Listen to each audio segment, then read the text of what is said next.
أحبك يا الله في الفقر والغنى، أحبك يا الله في اليسر والعسر، أحبك يا الله في الفقر والغنى، أحبك يا الله في اليسر والعسر، أحبك في دقات قلبي وأنسه، فحبك زاد الروح في سائر العالم.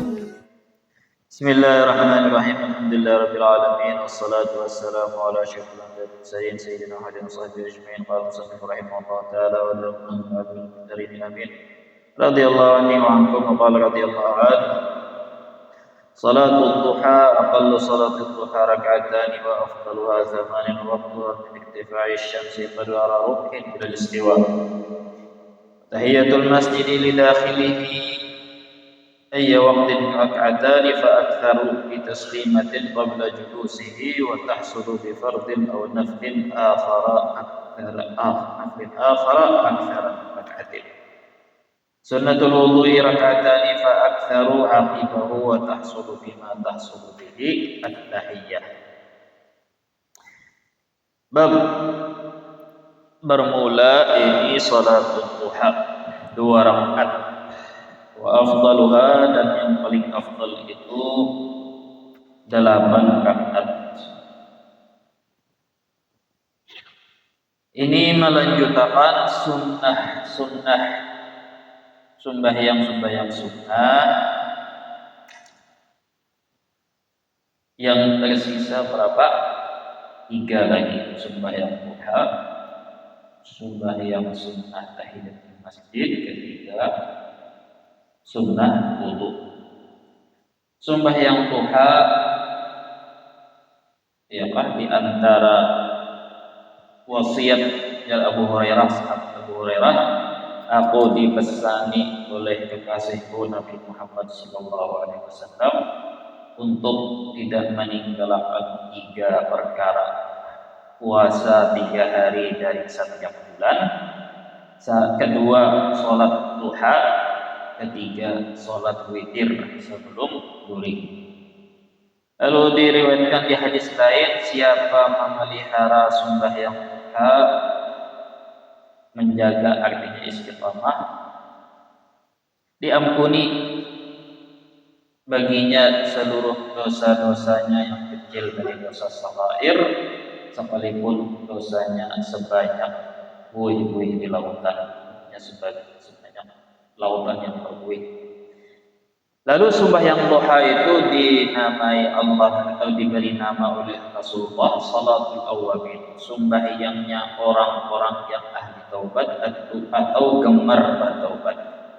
Karena di antara keistimewaan sembahyang duha yang paling nampak dan diakui adalah 2. Pertama, menghapus dosa, mudah menghapus dosa. Kedua, mudah atau luas rezeki. Meluaskan rezeki dan memudahkan dosa-dosa kita diampuni. Nah, Rasulullah biasanya 4 rakaat, tapi minimal 2. Tapi Rasulullah kebiasaan sidin minimal 4. Bisa lebih pada 4, bisa lebih pada 12, boleh lebih pada 8, bisa 12, bisa sampai 20 rakaat. Ada batasnya, tapi afdalnya 8 karena itu yang paling rancang. Tapi menurut riwayat Sayyidah Aisyah itu Rasulullah pada pernah kurang pada 4 rakaat.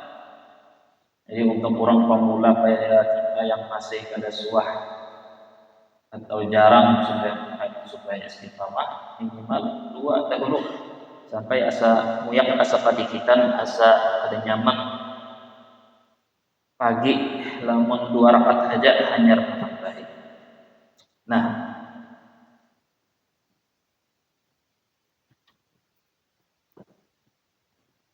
mulainya waktu duha ialah dari ya anggaplah setengah jam sesudah terbit timbul matahari atau lebih daripada itu. Afdalnya jam 9, paling afdal jam 9 atau waktu yang paling panas dari antara pagi subuh sampai zuhur. Kapan waktu yang paling panas? Jam berapa? Setengah 10 atau jam 9. Nah itu paling afdal. Batasnya bisa sampai sebelum zuhur, sebelum jam 12 lah, masih sunnah ya kan, masih panjang lagi waktunya. Kemudian tahiyatul masjid apa? Jadi urutannya berarti apa? Laisa malam urutannya sembahyang hari raya paling afdal itu sembahyang sunnah paling afdal, paling banyak pahalanya, lalu sembahyang gerhana matahari atau sembahyang hujan, lalu sembahyang apa tadi? Sembahyang rawatib, badiah atau lalu sembahyang witir. Sembahyang witir urutannya yang di bawah pada witir apa? Tarawih, sesudah tarawih sembahyang duha, sesudah sembahyang duha apa tadi? Tahiyatul masjid. Nah, terakhir sunnah wudu. Tahiyatul masjid kapan aja kita sudah terlanjur masuk ke dalam masjid, maka sunnah kita menyapa. Jadi sembahyang tahiyatul masjid itu adalah sembahyang menyapa. Tiap manasik atau tiap tempat ibadah itu ada sapaannya. Kita masuk masjid, sapaannya adalah sembahyang 2 rakaat. Kita masuk Masjidul Haram, sapaannya apa? Ucapan selamat datangnya dari kita atau selamat sampai apa? Sapaan kita di Masjidil Haram tawaf. Kalau pada awal tawaf ya sembahyang 2 rakaat itu kalau di Masjidil Haram ya lah. Kalau masuk Makkah bagi orang luar masuk ke Makkah, entah kayak kita jarang ke Makkah atau orang yang rancak ke Makkah tapi penduduk kota-kota di Saudi misalnya nampak dari Makkah, lalu ada urusan apa aja sapaannya masuk ke masjid ke Makkah nih apa ihram. Jadi ihram haji atau ihram umrah itu sunnah lah. Masuk ke Mina itu apa sapaannya melempar jumrah. Jadi banyak kita melihat wah ini gitu, banyak sudah tuntungan orang haji, banyak penduduk kota Makkah dan sekitarnya pada sudah sunyi apa Makkah sudah mulai kosongan, banyak orang belikan sudah, lalu ini masuk ke Makkah tawaf lah apalah orang-orang kota-kota yang parah lah. Karena ke Mina ini melempar juga, padahal pada ihram, pada haji kada melempar. Nah, itu sebagai tahiyahnya nih, sapaannya. Nah, jadi kita masuk masjid. Itu masjid itu dianggap bagaikan apa tadi? Bagaikan rumah Allah Taala. Maukah itu masjid, maukah langgar, maukah musalla, pokoknya tempat ibadah itu sudah dianggap tempat yang layak atau disunnahkan sunnah tahiyah. Nah, jadi pernah kita sampaikan dulu ya lah, kalau kita di luar masjid kada disunnahkan kita sembahyang tahiyah, termasuk yang kayak tadi Jumat, pian pulang ke masjid hari Jumat, imamnya sudah khutbah, pian tetap disuruh sesuai sabda Rasulullah, "Idza dakhala ahadukum al-masjid fala yajlis hatta yusalli rak'atain." Kalau siapapun di antara kalian masuk masjid jangan duduk sampai sembahyang 2 rakaat, termasuk tanpa terkecuali sembahyang Jumat atau khutbah Jumat ketika imamnya lagi khutbah Jumat, pian tetap orang yang menganggap agama itu pakai akal bukan pakai syariat pasti menantang. Kalau kita mendengar orang menantang itu dia maka buruk. Khatibnya lagi khutbah ini sembahyang 2 rakaat. Orang itu udah ngari, orang lagi khutbah itu udah ngari mestinya menurut akal sorok.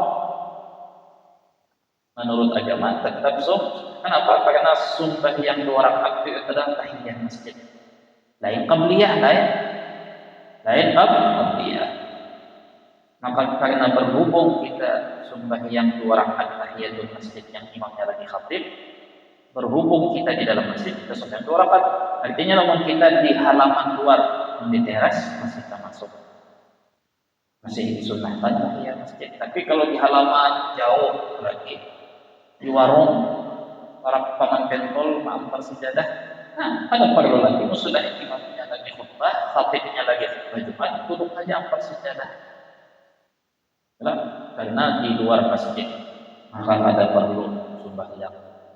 Jadi jangan diniatakan dikira itu qabliyah zuhur, qabliyah Jumat kada sudah habis. Menghadap tetap dapat pahala qabliyah Jumat atau qabliyah zuhur atau qabliyah Jumat. Dan aja berdudi tuntungakan orang sembahyangan, tuntungan khutbah, tuntungan sembahyang, ayo kasih Tuhan maqaba. Yang jelas itu adalah tahiyatul masjid. Jadi orang yang duduk di luar sembahyang itu pada disunahkan 2 rakaat. Nah, tahiyatul masjid ini pulang sama kayak sunnah wudu. Sunnah wudu ini sama pulang kayak tahiyatul masjid, sama-sama 2 rakaat. Sama-sama tuntung menggawe, tuntung masuk masjid, sembahyang 2 rakaat. Tuntung bau wudu, sunnah wudu. Nah, artinya kayak ini pulang ketika yang masuk ke masjid terlambat, orang sudah qamat, usah lagi sembahyang tahiyatul masjid, langsung aja umpati orang banyak sembahyang fardu, sembahyang jamaah, maka itu mewakili. Tetap aja pian dapat pahala tahiyatul masjid ya Pak. Maka rancang sing aja juga terlambat ya Pak. Pian aja para akan amat supaya kadang aja apa aku masuk pian ke masjid. Orang belum kamat ke sekolah dia sembahyang 2 rakaat. Berarti yang dilihat di orang kada nyaman kada sembahyang nyaman kada nyaman karena ada orang. Lalu akhirnya ditunda-tunda orang kamat dan masuk sudah dapat kada pahala sembahyang sunat tahiyat masjid kalau umpat lawan orang langsung sembahyang zuhurnya atau sembahyang fardunya dapat saja pahala, tapi yang sempurna itu berniat tetap di sembahyang fardu zuhur tetap berniat karena itu ada beda pendapat, tapi yang jelas tetap aja dapat pahala. Itu juga sunnah wudu, pian bahancap-hancap, pian tuntung pian bau wudu, habis tuntung bau wudu hendak sembahyang 2 rakaat sunnah wudu, sekalinya imamnya sudah mulai sembahyang fardu, sudah takbiratul ihram, maka pian langsung gabung, otomatis pian tetap dapat 2 pahala sunnah wudu. Nah, jadi supaya dua-duanya bang, bolon hanya untung bau wudu dan hanya masuk masjid. Nah, sembahyang pian misalnya nih belum qamat nih, contohnya belum qamat, maka pian masuk ke masjid niatakan dua-duanya sahaja pun sunnah tahiyah lawan sunnah wudu. Sembahyangnya tetap 2 rakaat saja. Maka karena banyak niat lalu banyak 2 pahala, walaupun sembahyangnya cuma 2 rakaat. Ya kan? Banyak lagi niat tahiyatul masjid, sunnah wudu. Apa lagi? Sunnah apa lagi itu? Keluar rumah lah. Sunnah hajat, sunnah tahajud, sunnah duha, sunnah mengqadha duha, qabliyah kabulang ya Pak. Maka tetap dapat pahala innamal a'malu, kita masuk di dalam innamal a'malu binniat. Nah, ya Pak.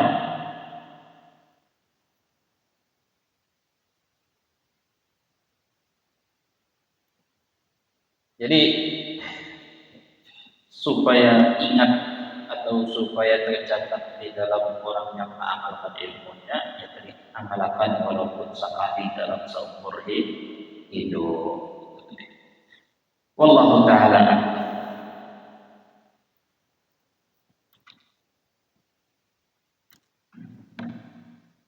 ilmu ta'ala wa ahkam. Hikmatul ata'iyah al-hikmatul ata'iyah al-hikmatul mufiyah tamamul arba'in ba'dal mi'ah. Hikmah Ibnu Athaillah As-Sakandari yang 140 dan 141 dan 142. Al-mu'minu idza mudiha istahya min Allah an yuthna 'alaihi biwasfin la yashhaduhu min nafsihi.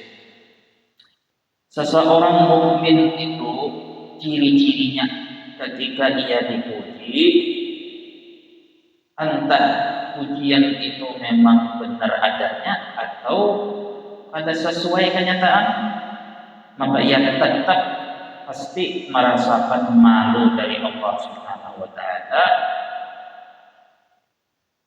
jika dia dipuji atas suatu sifat yang tidak ia saksikan, tidak ia lihat sifat itu ada di dalam dirinya. Ajhalan nas man taraka yaqina ma'indih yabati ma'indin nas. Karena sebodoh manusia itu yang ia meninggalkan keyakinan dirinya tentang kenyataan dirinya sendiri hanya karena terpengaruh sangka baik orang lain tentang dirinya. Pertama ini, kita tadi bicara tentang ciri orang beriman. Orang beriman kita definisikan dahulu apa itu orang beriman. Orang beriman yang dimaksud di sini bukan orang yang hanya iman secara pengakuan dengan mulut. Aku percaya lawan Allah Tuhan, percaya Nabi Rasul Muhammad Rasul, percaya Quran sebagai kitab suci. Nah, itu adalah yang dimaksud di sini adalah mukmin yang dimana keimanan itu memasuki lubang atau meresap di dalam hati. Apa maksudnya meresap di dalam hati? Orang mukmin yang kita maksud di sini itu adalah orang yang kepercayaannya kepada Allah itu menjadi pengendali bagi kehidupannya dan bagi perilakunya, ibadahnya, kegiatan, aktivitas kehidupannya dan lain-lain. Ya kan? Lain nang di KTP atau lain nang di pengakuan manusia lain. Jadi kayak ini, orang yang memang benar-benar ada keimanan, ada kepercayaan di dalam hati kepada Allah. Apa artinya kita percaya? Apa artinya kalau kita beriman kepada Allah? Bahwa kita itu paham apa yang namanya Tuhan. Tuhan itu, ketuhanan itu ada kriterianya. Maha kuasa, maha ini, maha itu, maha ini, maha kuasa, maha berkehendak, maha mengetahui dan lain-lain. Sehingga keyakinan tentang sifat-sifat Tuhan itu mengendalikan pemikiran kita, perasaan kita, sikap kita, keputusan kita. Sehingga di antara tanda-tanda orang beriman, supaya kita tahu nih, kita kan hidup ini tujuannya supaya mati beriman. Lalu kita hendak tahu sudah sampaikah kita tahap beriman kenapa? Banyak ciri-cirinya orang beriman. Di antara ciri-ciri orang beriman kepada Allah, ketika ia dipuji oleh manusia,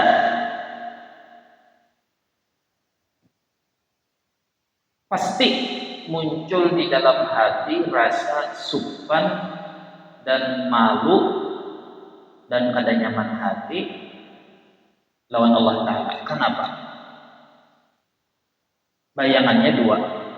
Kita ini kan ketika dipuji orang, misal dipuji orang kita itu saleh atau ahli ibadah. Antara dua, apa secara psikologi manusia nih, bahwa alam sadar manusia itu apa yang terpikir ketika kita dipuji orang, apa yang terpikir? Yang terpikir kayak ini, bujur kada yang disambat orang tadi, yang dipuja orang tadi tentang kita, bujur kada, lalu langsung berpikir lah. Itu tiap manusia pasti sudah dipuji apakah? Yang sugih pasti terpikir sugih apa pada standar sugih bujur kada aku sampai kada. Pasti itu elak.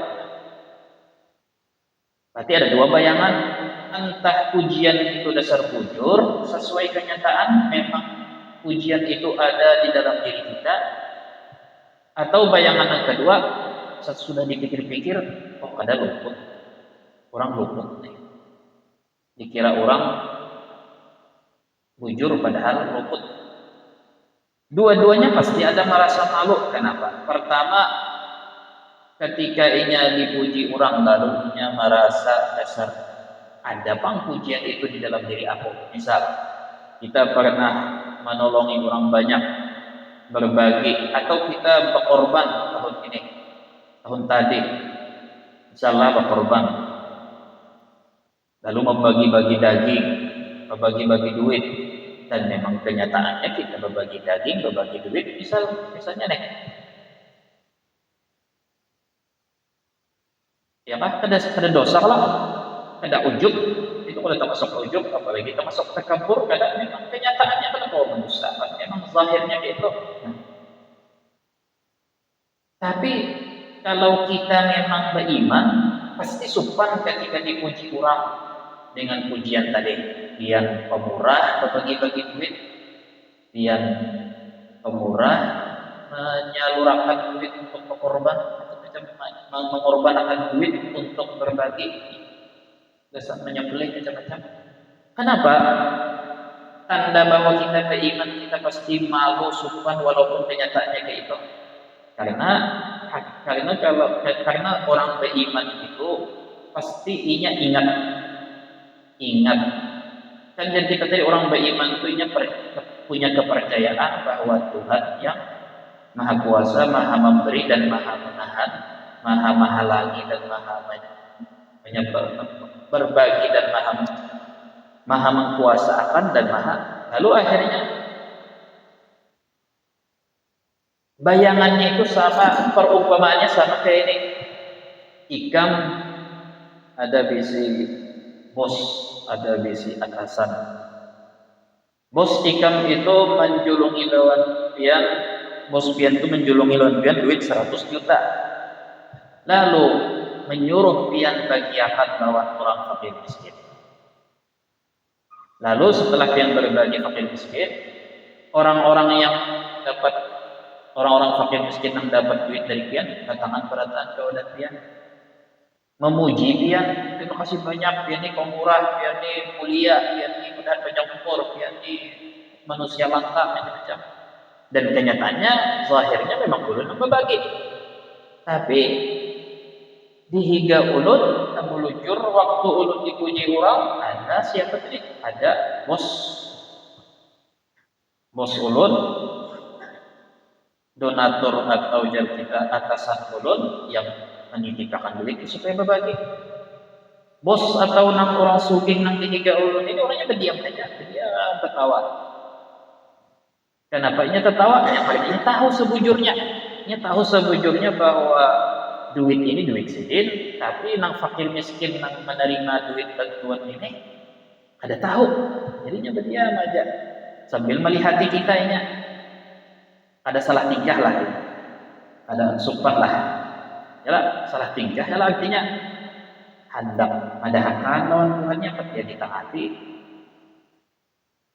hendak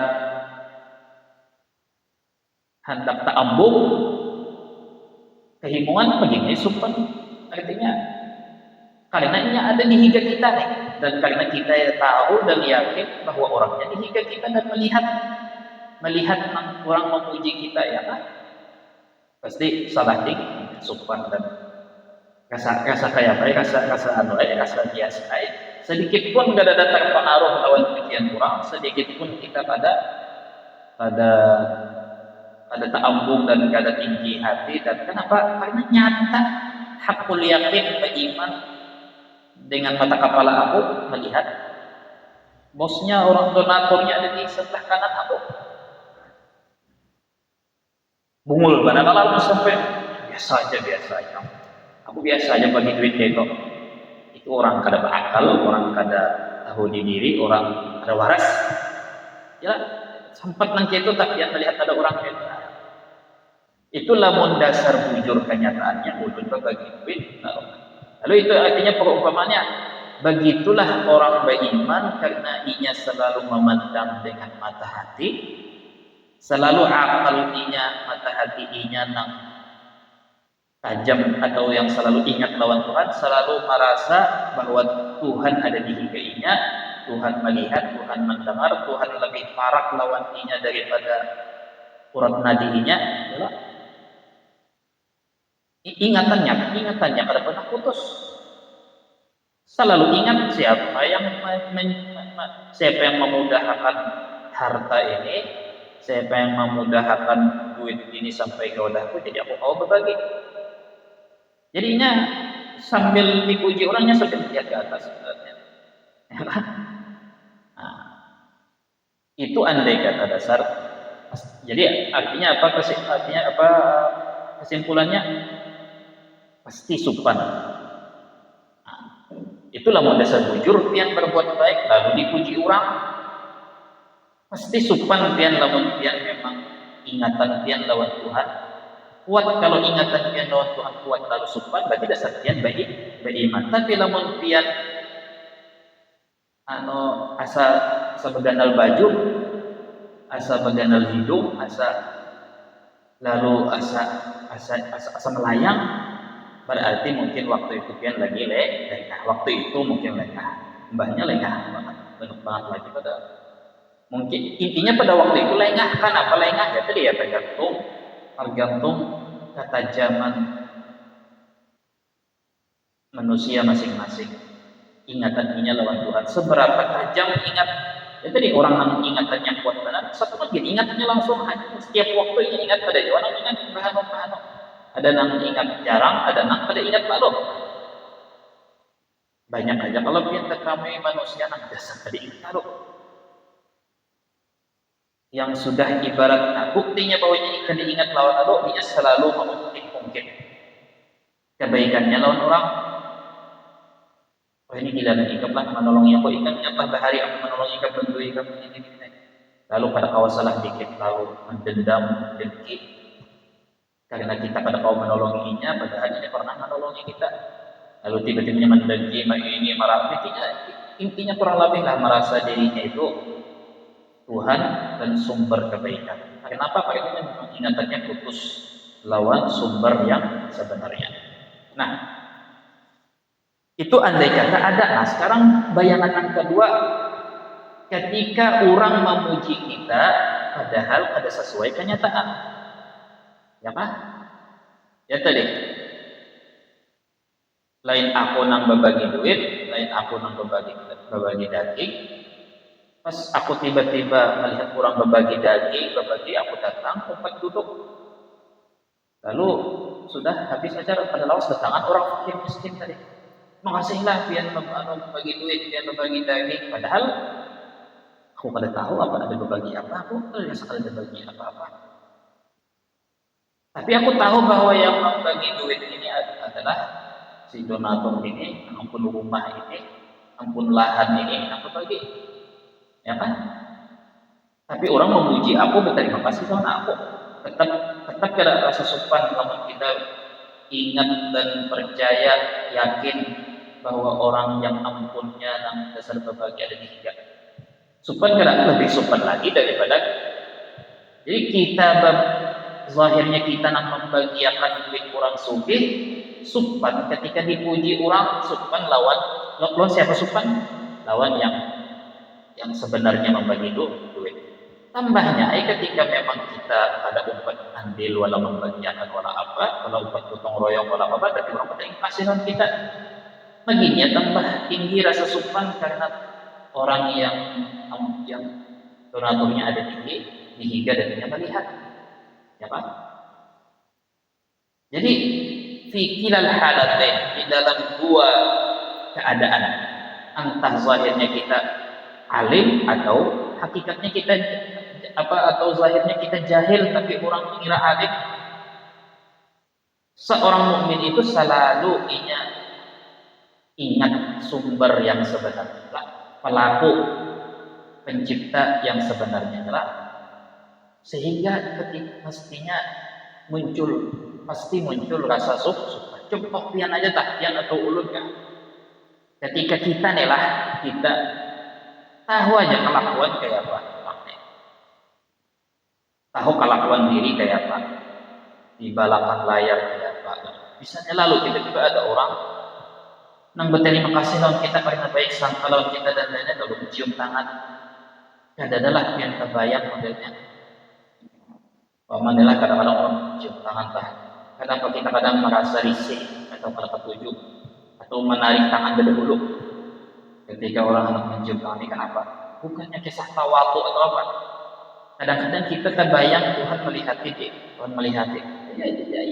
Julung banget kan, supaya orang kita berkat kalau nikah itu sampai tempat ya kan? Kita di bawah aja.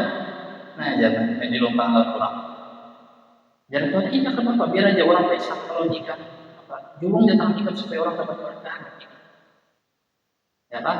Berusaha. Aku tahu ya kalau nikah apa tapi jangan jual. Kamu mau aib ikhlas orang jangan boleh. Tapi aku tahu ya kalau nikah Tuhan mau ucap kayak itu lalu kita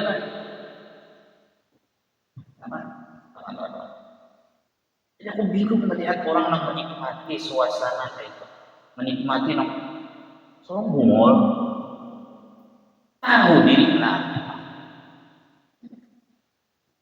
Jadi kadang melihat orang sugih pulang ya sini mencium misalnya kadang nang saleh nang beribadat atau nang beribadat ini miskin.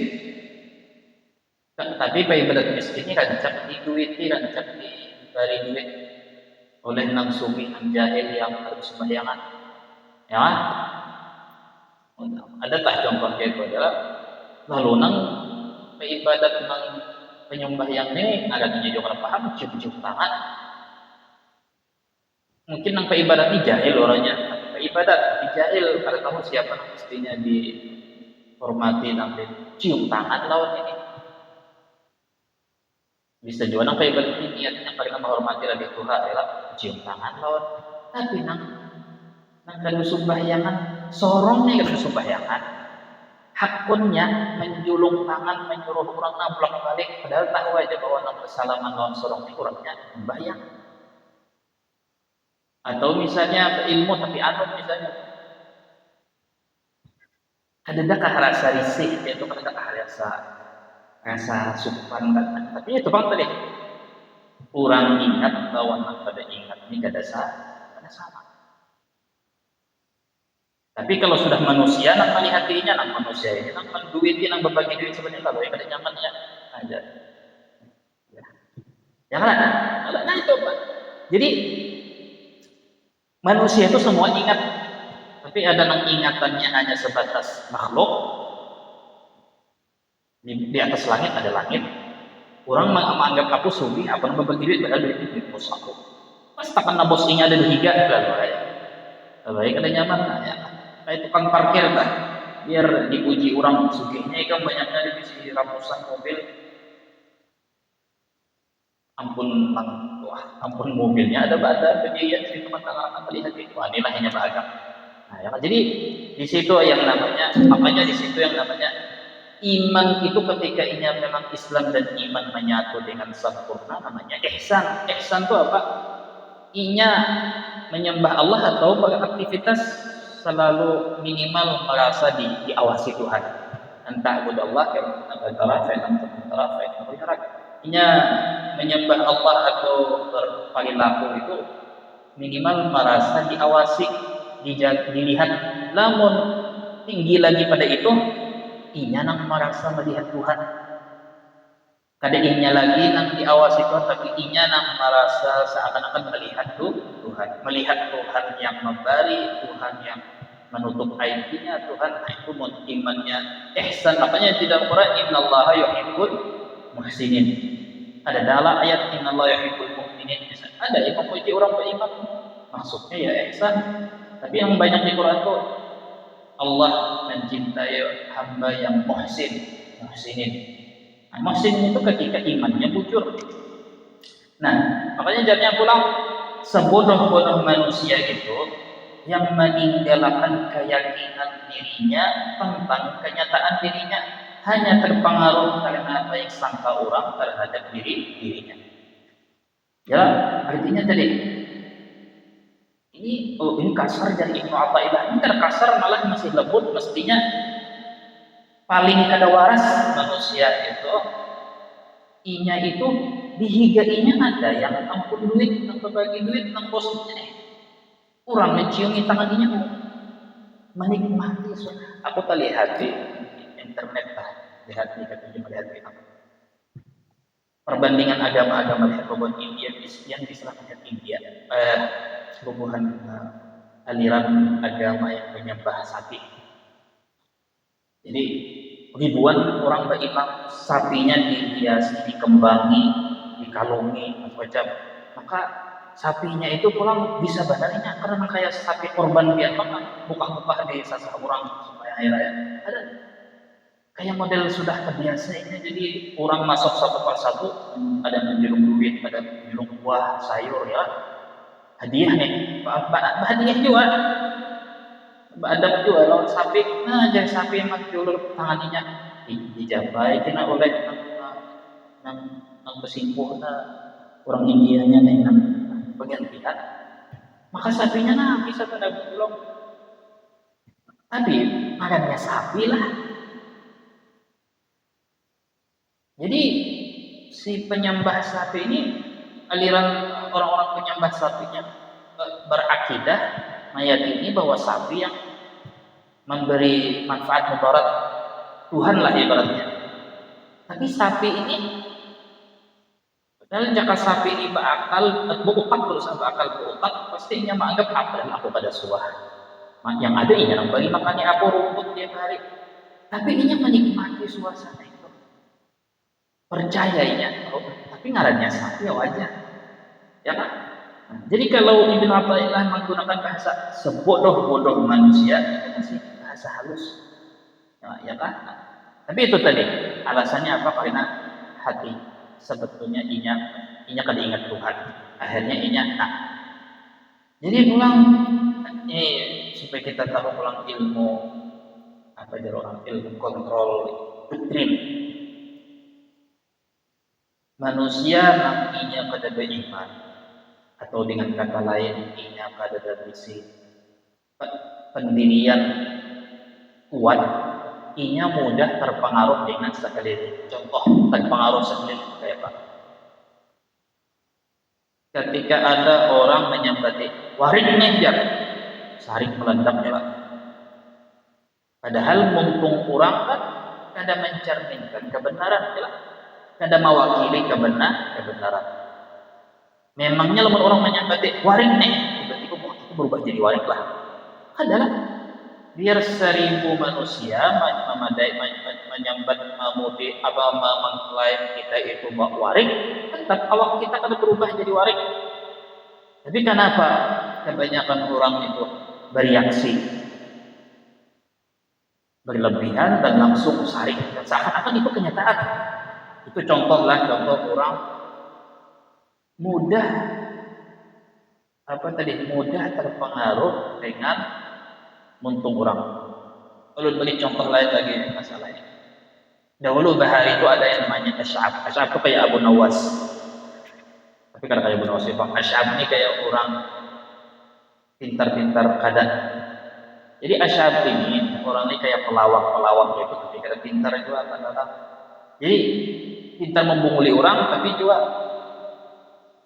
bungul lawan diri sendiri. Contoh Asy'ab ini terkenal orang Asy'ab ini kayak gitu. Suah dikeroyok orang. Dikeroyok orang kenapa? Karena orang banyak ketujuh mengajakinya, menghulut-hulutinya, menggawinya, intinya mengerjainya lah. Ketujuh menjadikannya sebagai lelucuan, gayaan, hapakan. Lalu tiba-tiba nyawa rasa muyak, hendak menyuruh orang supaya menjauh, jadinya mendustai orang banyak. Sudah kamu jikam sarwan tuh di belakang rumah di bulan ini di rumah sini ini lagi pemakanan, bagi makan gratis, menyembelih kambing, undangan umum siapa aja datang, aku menyembelih kambing 10 ekor misalnya. Oh iya kah? Percayaan orang-orang yang ada percaya, ada didustai percayanya. Puluhan badan. Nah itu si Asy'ab ini berduduk. Tidak banyak orang macam yang jujur lah. Padahal ini juga orang berdusta. Coba biar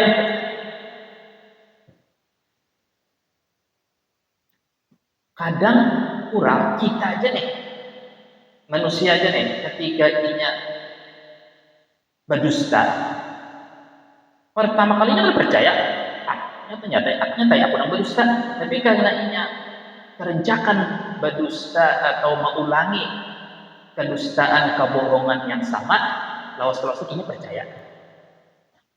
Mau kada percaya cobain ya. Jalan. Cobain ya. Nah, artinya apa? Ya kan? Jadi inya Asy'ab ini lawas-lawasan ini jadi ragu lawan pernyataannya sendiri. Jangan bujur gitu ya. Umpat juga inya tulang kasih tahu soalnya. Nah, jadi finnasi asykhasan, di sebahagian banyak manusia itu inya menggambarkan dirinya sendiri sesuai dengan pandangan orang lain terhadap inya. Itu kebanyakannya lah. Ibaratnya ketika orang banyak dan berkali-kali memuji inya alim, inya percaya bahwa inya alim. Padahal sebelum inya dipuji orang, inya yakin, hakul yakin bahwa inya itu jahil. Contoh, dunia pesantren dulu atau dunia sekolah, ada orang misalnya merantau sekolah masuk di pondok, lalu masuk di pondok, inya ini orang yang paling kada pintar, paling lambat paham, paling macam-macamnya, paling nakal, paling kada asik, dan paling kada paham pelajaran, kebal. Di pondok inya itu, di sekolah inya itu tetamu orang-orang pintar, ngadan satu wadah. Jadi inya tahu diri karena inya dikelilingi oleh orang-orang pintar, orang berilmu, orang hafalan ini, hafalan itu. Jadi inya tahu diri dan hakul yakin bahwa inya itu jahil dan nakal. Untung sekolah di pondok entah ambil atau diambil atau tamat ijazah, asal-asalan ijazah jauh saja sekolah situ. Bulik kampung di pedalaman situ, apalagi di Papua misalnya, di mana daerah yang paling minim pada masalah agama, masalah sembahyang, masalah keilmuan adalah di pedalaman, di hutan. Terkumpul berhari-hari, berbulan-bulan, terkumpul lawan orang-orang jahil lagi padanya. Yang jangankan sembahyang, mengaji aja kada bisa.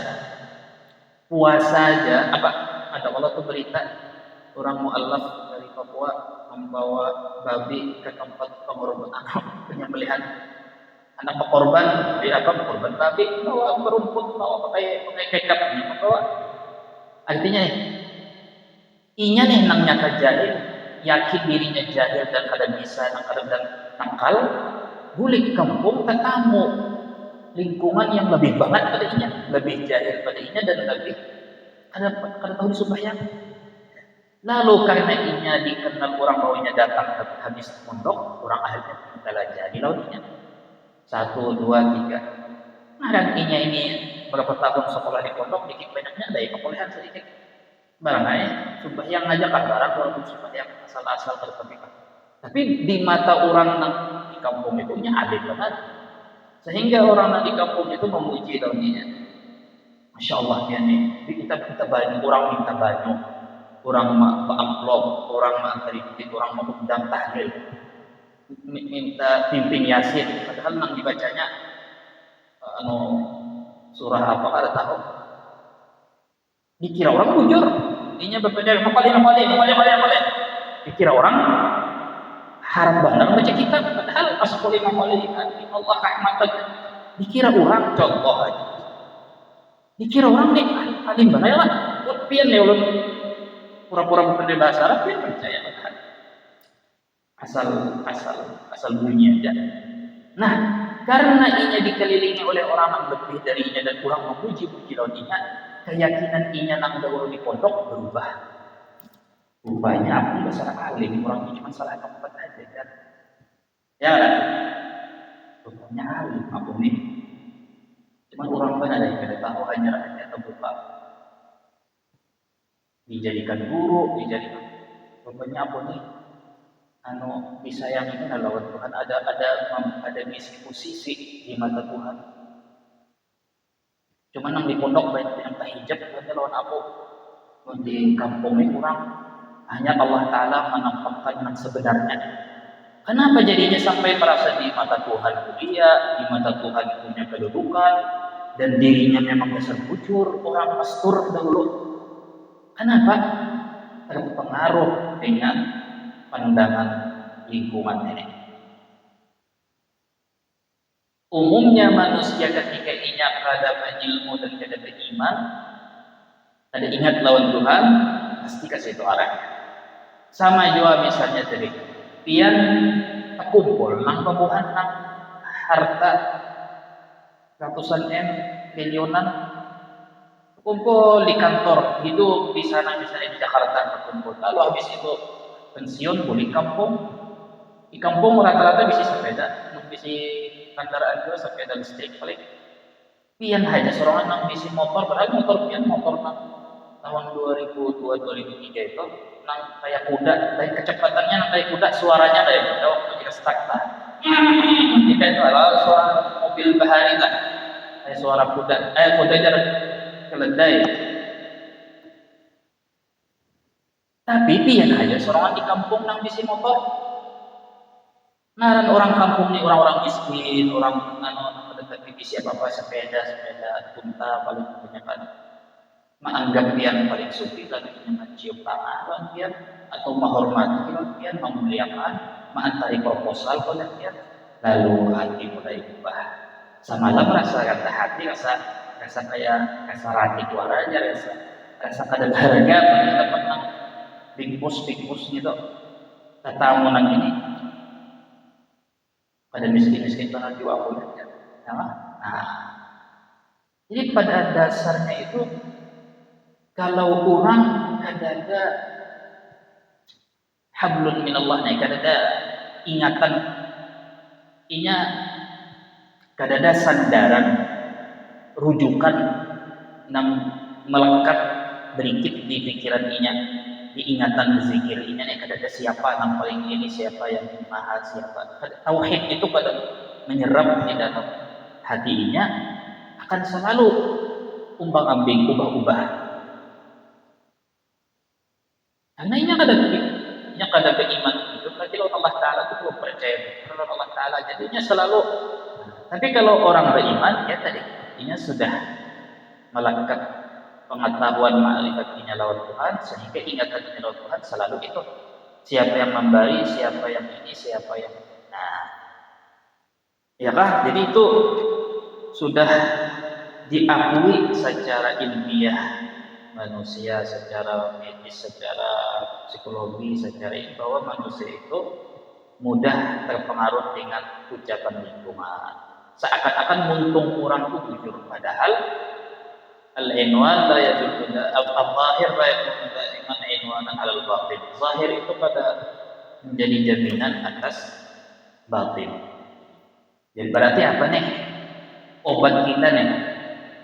Obat dari apa? Artinya penangkal dari keyakinan yang tadi, bahwa supaya kita kada terpengaruh orang di antara selain masalah pikir ingat Tuhan itu apa lagi, yaitu kita harus ada visi pemikiran ini. Pemikiran itu apa? Bahwa semua yang ada di dunia ini kada mewakili, kada ada hubungannya lawan kenyataan di mata Tuhan. Jadi misalkan seluruh dunia memuji kita, seluruh dunia mengakui bahwa kita berilmu, kada kawan jadi patokan bahwa kita di mata Tuhan juga berilmu. Lalu ada nama takun, maka ada hadis Nabi mengatakan kesaksian manusia itu menjadi tanda bahwa akhirat kita orang baik tergantung. Kalau yang mau mengakui dan bersaksi bahwa kita itu baik, orangnya baik dan mulia di mata Tuhan, ada harapan bahwa ini menjadi tanda.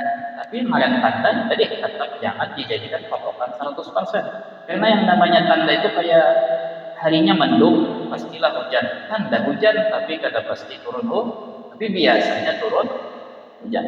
Jadi ketika ada orang alim, wali, apalagi saleh, arif, zuhud, wara', terkenal dengan zuhud warahnya apa? Teruji, memuji kita atau memberi kabar gembira lawan kita, maka ada tanda harapan kuat bahwa kayak itu juga kita di mata Tuhan. Orangnya menyambat kita baik, berarti ada harapan tanda kuat bahwa kita di mata Tuhan baik. Inya menyambat kita buruk, disambati oleh orang itu dan orang istimewa itu menyambat kita buruk, ada kemungkinan ada tanda kuat bahwa kita di mata Tuhan buruk. Makanya ridallah fi ridal walidain, orang tua yang memberi pendapat yang murni, bukan dari berdasarkan hawa nafsu. Ridha orang tua ridha Allah Ta'ala terletak di dalam ridha orang tua aja. Ketika orang tua ini memberi restu atau menolak, itu karena berdasarkan akal dan kebenaran, bukan berdasarkan hawa nafsu. Ada juga kadang-kadang kuitan, aku ada merestui ke kawin lawan kajian aku piah bahasa tapi itu nanti tahu dilanggar aja pada tadi tahun menjadi duit. Nah itu namanya kan Tuhan cari tahu di kampung dia terus sembahyang. Saya tahu jadi dapat hidayah berkawin lawan ikan enak. Ya apa Islam kalau ada lawan angkat bersembahyang. Nah itu keluar. Intinya tadi, kalau yang memuji kita itu orang yang punya hubungan dengan Allah Ta'ala, mudahan itu jadi ada harapan untuk menjadi tanda memang kayak itu kenyataannya. Nah, pertanyaannya, orang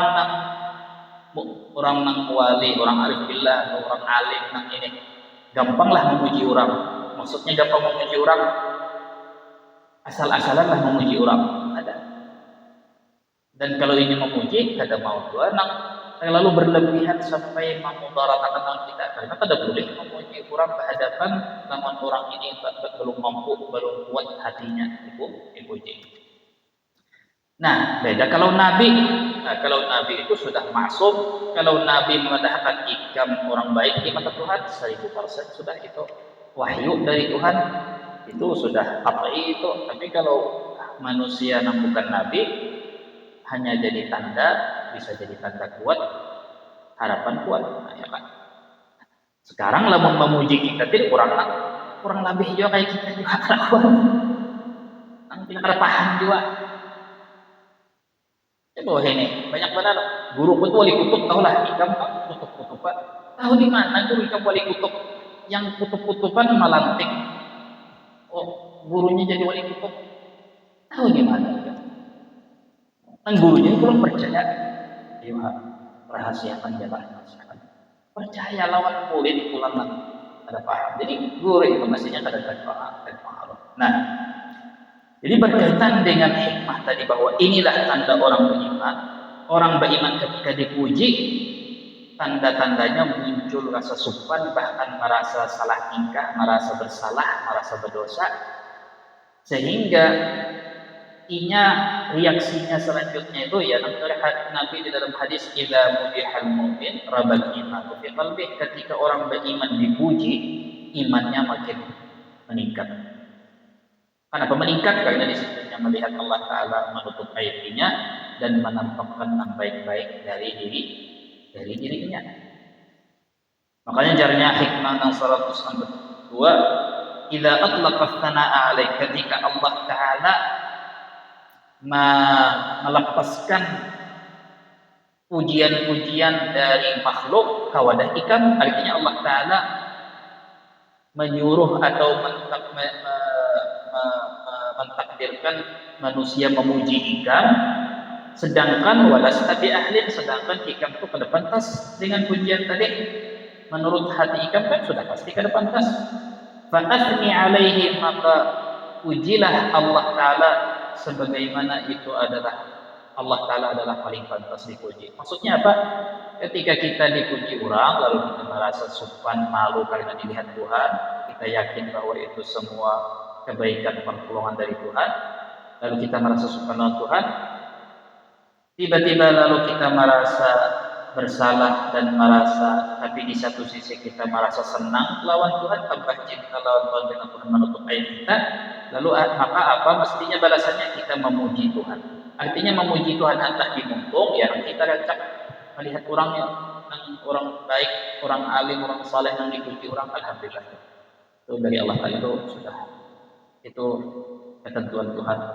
Itu kalau sahabat rancak berpandang ketika sahabat dipuji, kayak itu ini Allah, masya Allah dan masya Allah ini ya kah? Nah, lalu kita disuruh memuji Tuhan di dalam, minimal di dalam hati.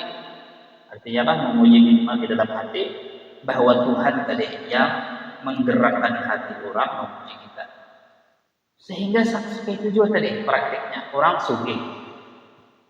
Misalnya aku berdagang, lalu bapayuan, barangku bapayuan, lalu tiba-tiba karena bapayuan duitku banyak, aku berbagi, memurah.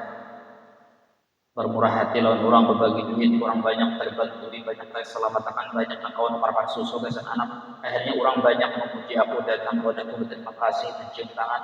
Zahirnya dan memang kenyataan zahir itu aku sedang berbagi duit. Tapi ketika aku beriman, pasti aku sopan. Kenapa sopan tadi? Karena aku ingat siapa yang menggerakkan hati orang lain belanja tukar barang kau dah kok.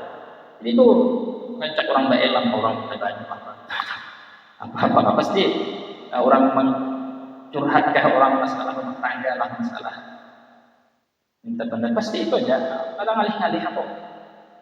Pasti itu aja. Pesannya adalah buat akan hubungan ikam lawan Tuhan. Ikam enggak jadi pedagang atau jadi payung, enggak jadi ini, enggak itu. Ada tahu aku kayak apa pun bisa juga pedagang.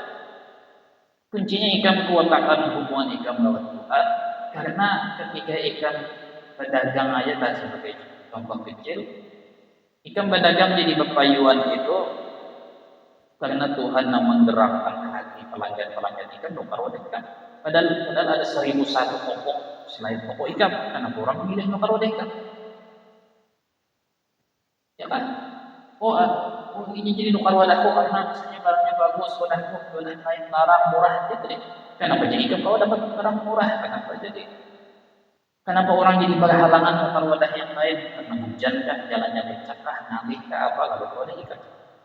Artinya kalau manusia itu mau tadabbur, tafakkur, merenungi, melihat, memandang lebih jauh pandangannya, maka pasti sampai ke satu kesimpulan bahwa tadi wa ma bikum min ni'matin fa min Allah.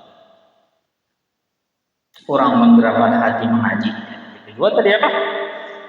Sehingga tadi selalu, makanya jauh tadi orang beriman ini kita nang awam sulit membedakan mana orang beriman, mana orang arif billah, mana orang jahil billah atau kada ingat Allah. Kenapa? Karena kadang-kadang karena perbedaan itu ada di dalam hati, di dalam pikiran. Kadang orang yang jahil dipuji berdiam banyak. Jadi orang arif dan orang beriman dipuji kurang berdiam juga. Jadi bingung kita membedakan. Lamun kita kata parak lawan orang beriman, kita pada tahu. Karena tetap berdiam. Sama-sama berdiam, tapi nang jahil tadinya berdiam, padahal hati terpengaruh. Allah ini luar biasa juga. Manusia istimewa juga. Coba Allah Ta'ala jadi bahagia kawan aku pada harapan itu Allah Ta'ala mengerti aku pada harapan Allah mampu usaha aku biar banyak maju, karena Tuhan tahu usaha aku bangkrut, perusahaan aku bangkrut, bingung kemana. Ibaratnya banyak orang fakir miskin, kelaparan. Jadi seakan-akan Tuhan berhajat lawan inya tadi. Tapi berdiam aja orangnya. Tapi di dalam hati berkucau kanan. Nah, orang beriman kayak itu juga berdiam dan untuk, tapi di dalam hati inya ingat supan, merasa bersalah, Tuhan menutupi aibnya, tapi inya tiap hari menggawe dosa, ya Pak. Nah, jadi itu tadi yang kita ancam tadi bahwa zikir itu yang kita cari. Zikir yang bujur-bujur zikir yang dihendaki Tuhan, yang diajarkan Nabi Muhammad kepada sahabatnya, itu zikir nang bujur-bujur, zikir yang terbawa hati. Ya, lain zikir yang hanya sekadar untung, tapi tiap kali dipuji orang, tiap kali diambung orang, kita percaya bahwa inya memang saleh, bahwa memang inya ahli salat, ahli puasa, ahli zakat, orang berilmu. Maka timbul pertanyaan, lalu zikir inya nantinya itu apa pengaruhnya? Hanya sekadar bacaan, tapi kosong dari ingatan. Inya pada ingat apa-apa.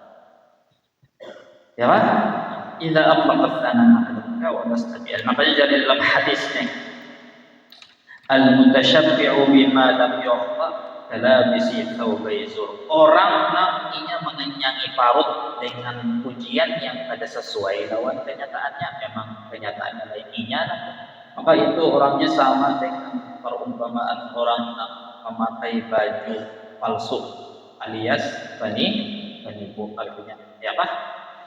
Nah, lalu Bang timbul pertanyaan, Ibnu Athaillah di sini hanya mengungkit pujian orang lawan kita, celaan orang Bang. Orang mencela lawan kita, ternyata celaannya itu luput, ada sesuai kayak apa itu?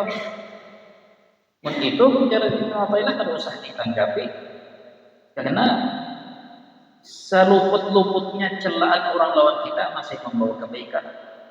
Apalagi dasar celaan orang lawan kita dasar memang ada kecelaan itu di dalam diri kita. Orang menyebati bungul jahil, dasar bungul jahil. Atau orang menyebati kita bungul jahil, pelit, bakhil, miskin, macam-macam.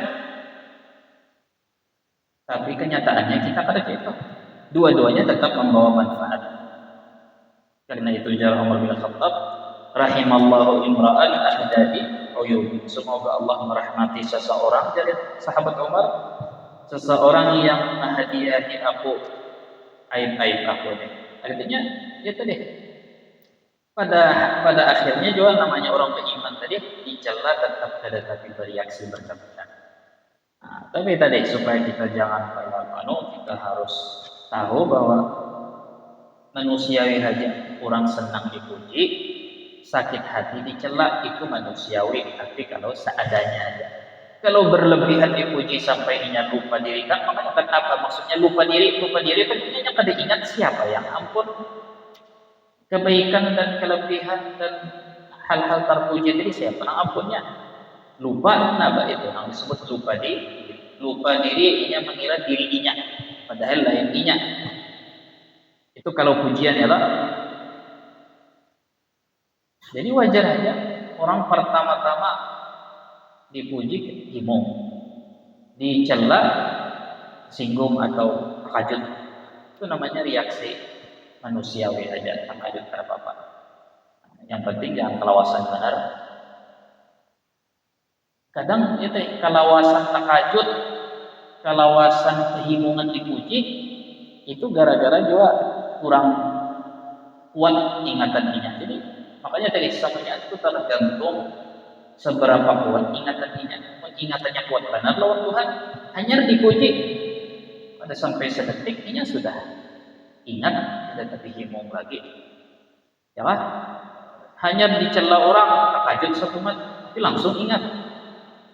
Ya kan? Artinya orang mencela aku sebagai jahil, fakir, bakhil, pelit itu inya membicarakan hakikat bahwa memang kita itu la haula wala quwata illa billah. Imam Hasan Basri ini salah satu aulia besar di kota Basrah yang terkenal, dihormati, dimuliakan di Basrah. Dikuciaki bininya, Woi tukang ria ya, bininya kurang ajar juga lah. Woi tukang ria, artinya nih pura-pura soleh nih. Sarik lain Hasan Basri. Hasan Basri terdiam, itu langsung menyahut ditakuni muridnya, apa bini dia nih yang tadi gitu. Kayak apa tanggapan yang dari Imam Hasan Basri? Apa al ismi alladzi jahilahu ahlul Basrah. Inya tahu gelar apa yang sebenarnya penduduk kota Basrah pada datang tahunnya. Ya, artinya ini rahasia aku dibongkarnya. Artinya memang mengakui bahwa aku itu orang yang kada sampai lagi makam ikhlas. Betul ya.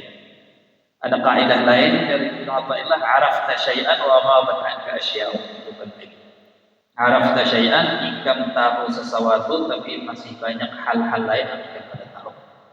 Ya dari arafta syai'an wa ghabat anka asya'u. Ketika kita dicela orang, kita membalas dengan itu. Ikam hanya tahu sedikit, masih banyak lagi hal-hal buruk di dalam diri aku yang kita tahu. Ya kan? Dan itu juga kembali ke diri kita. Ketika kita merasa banyak pengetahuan, banyak maklumat, banyak ilmu, maka kata-kata itu juga berlaku. Kita araf tasyai'an wa ghabat anka asya'u. Ikam tahu ini, tapi banyak hal yang ilmu yang lain ikam pada tahu. Ya kan? Jadi ketika kita merasa lebih tahu dari orang lain, masalah keilmuan apa, kita juga harus meyakini bahwa ini ada tahu bermacam-macam yang kita sudah tahu. Kita tahu hal-hal yang kita sudah tahu. Wa ma utitu minal ilmi illa qalilan. Ya Pak. Nah, jadi selesai dari 3 hikmah tadi, maka Ibnu Athaillah tadi di dalam 3 hikmah ini hendak menyadarkan lawan kita, meyakinkan lawan kita, menyatakan kembali lawan kita tentang artinya jebakan hawa nafsu dan jebakan bahaya dari manusia di sekitar kita. Ya Pak, bahwa manusia yang punya pendirian kuat, punya pegangan kuat, inya kada terpengaruh dengan sekeliling, inya kada terpengaruh dengan pujian orang, apalagi pemberian orang, dan inya kada putus asa dan meraju-raju ketika dicela orang atau suatu orang. Apa kamu apa biar yang mengaji sahnya jangan mengaji supaya dikira orang lain bahwa ini orang baik, maju. Iya, sudah menipian menuduh orang kayak itu, padahal orang dasarnya ikhlas sudah mengaji. Banyak orang mengaji, bukan orang pelajuan, malah cari orang pelajuan juga. Pengajian mencari duit aja. Oh itu baik. Ya sudah, ini malam ini terakhir kita mengaji lah. Juga kita cari guru yang baik, ikhlas itu. Yang kayak aku yang kan ikhlas. Kayak yang acil dan perajuan gitu. Ya, coba lihat ya.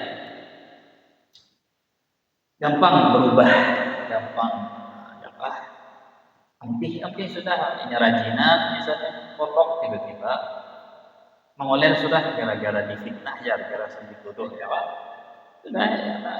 Makanya tidak kayak kita ini melatih supaya pandangan kita, fokus kita itu kita melihat yang penting Tuhan kada sarik, yang penting Tuhan tahu aja, yang penting Tuhan kada sarik. Kalau kita yang penting kita kada salah lawan Tuhan.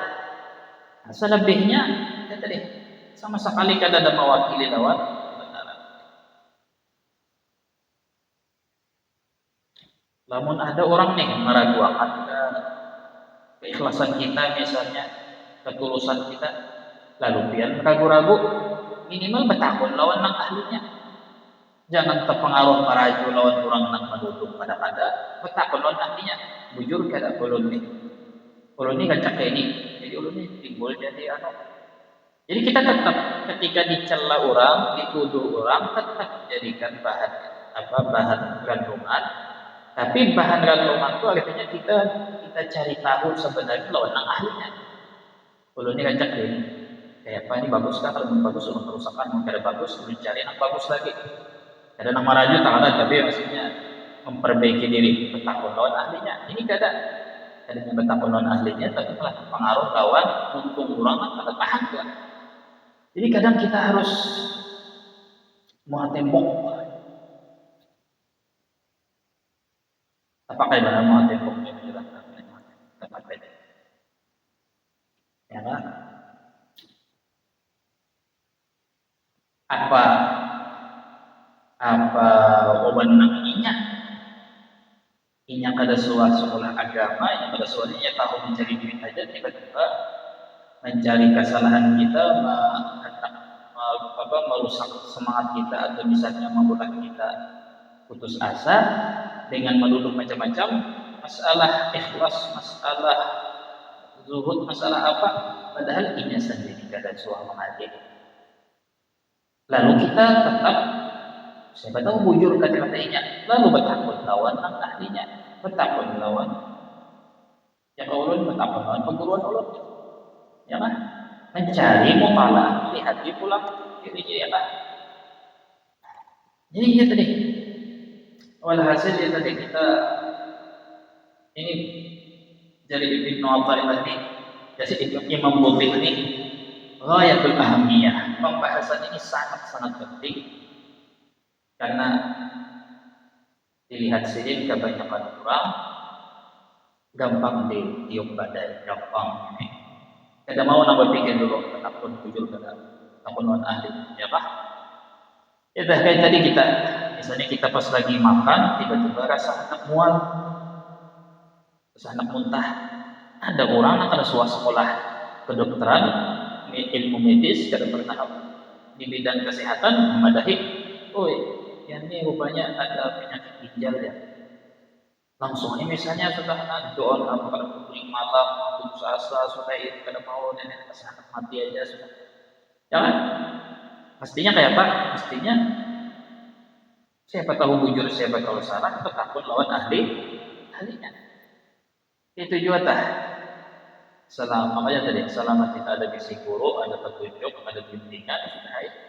Harus saja jangan bergaduh untung orang namanya ada riwayat, ada dasar landasan kata-kata ini tadi. Ayat wa ma yu'minu aktsaruhum billahi illa wa hum musyrikun. Ya Pak. Wallahu ta'ala a'lam wa ilmuhu ta'ala ajal wa ahkam. Wassallallahu ala sayyidina Muhammadin wa alihi wa sahbihi wasallam. Mudah-mudahan Allah Ta'ala menghidupkan iman, cahaya iman di dalam hati kita dengan cara Allah Ta'ala menghidupkan pikir senantiasa ingat kepada Allah Ta'ala di dalam setiap kejadian, setiap ujian dan celaan. Mudah-mudahan Allah Ta'ala senantiasa memberikan iman kita kepada orang-orang yang punya hubungan kuat dan erat dengan Allah Ta'ala, dengan orang-orang yang selalu mengingatkan kita kepada Allah Ta'ala, menyelamatkan kita daripada jatuh di dalam syirik khafi, menyekutukan Allah dengan menisbatkan segala kebaikan di diri kita, bahwa kita yang berbuat baik, kita yang sumber kebaikan. Mudah-mudahan Allah Ta'ala nanti senantiasa menyelamatkan kita daripada syirkul khafi tadi, daripada ujub, daripada takabur, kemudian daripada mungkin kebaikan, selalu merasa bersih dari celaan. Mudah-mudahan Allah Ta'ala memberi kita taufik dan hidayah, wilayah, ikhlas, husnul khatimah di dunia. Itu hadratin Nabi Al-Fatihah. Suratul Mustaqim, Suratul Mustaqim. Bismillahirrahmanirrahim. Allahumma shalli ala sayyidina Muhammad ajma'in. Allahumma shalli ala sayyidina Muhammad sallallahu alaihi wa ahwal wal afaq wal hajat dhahirana bil sayyid wa rabbana kada sanayat اللهم نسألك سلامة في الدين وبركة في العمر وصحة في الجسم وسعادة في الرزق وتوبة قبل الموت وشهادة في الموت ومغفرة قبل الموت وعفوا النبي صلى الله عليه وسلم صلى الله عليه وسلم يا أرحم الراحمين. ربنا آتنا حسنة وسلامة قبل النار. ربنا تقبل منا إنك أنت التواب الرحيم. صلى الله على سيدنا محمد وصحبه وسلم. الحمد لله رب العالمين. يا ربي بالمصطفى بلغ مقاصدنا كما لنا يا ربي بالمصطفى واغفر لنا الله يا واسع الكرم يا ربي بالمصطفى محمد قصدنا واغفر لنا الله يا واسع الكرم تقبل الله